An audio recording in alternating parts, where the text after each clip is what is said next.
Hello, সবাই কেমন আছেন? এখানে বানাচ্ছি পাটিসাপটা পিঠা। লবণ দিয়ে দিলাম 2 কাপ, তারপর চাল নিলাম 1 কাপ দুধ দিয়ে মিশ্রণটাকে ভালো করে নেড়ে চেড়ে নিতেছি। শুকনো থাকতে নেড়ে নিলাম যাতে দলা পেকে না যায়।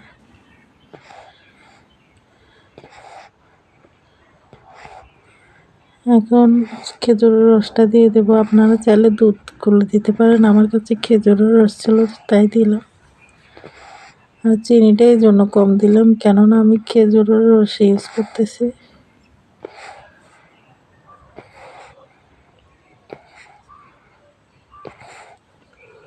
এখন দিয়ে ভালো করে নেড়ে চেড়ে নিতেছি।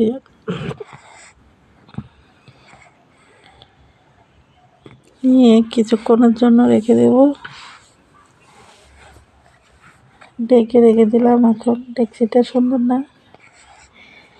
এখন ক্ষীরটা বানিয়ে নেব। 1 কাপ দুধ দিয়ে দিলাম, আর এগুলো জাল করা দুধ ছিল।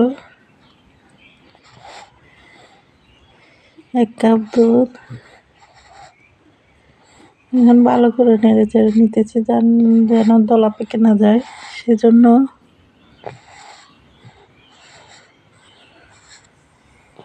এখন দিয়ে দিলাম চাউলের গুঁড়িটা, যেটা মেশানো ছিল, গোলানো ছিল।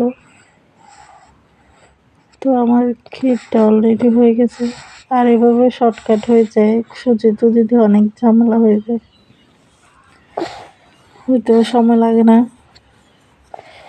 লাস্ট পর্যায়ে চিনি দিয়ে দিলাম, দিয়ে ভালো করে নেড়ে চেড়ে নিতেছি। তো আমার ক্ষীরটা রেডি হয়ে গেছে। এখন পিঠা বানাইতে চলে যাব।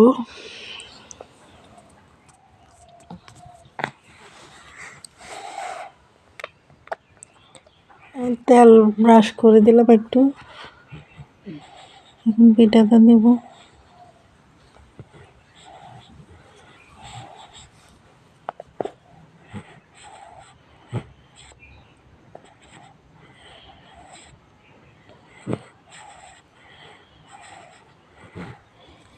ক্ষীরটা দিয়ে দিলাম, দিয়ে মুড়ে নেব।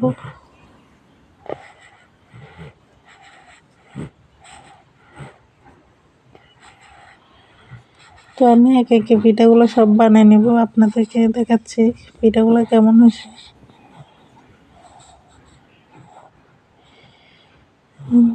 দেখুন মাশাআল্লাহ, পিঠাগুলো কত সুন্দর হচ্ছে। আপনারা চাইলে এভাবে বানিয়ে নিতে পারেন। তো দেখুন আমার পিঠাগুলো কি সুন্দর হয়েছে। মাশাআল্লাহ বলতে বলবেন না, আপনারা এভাবে দেখে বানিয়ে নিতে পারেন।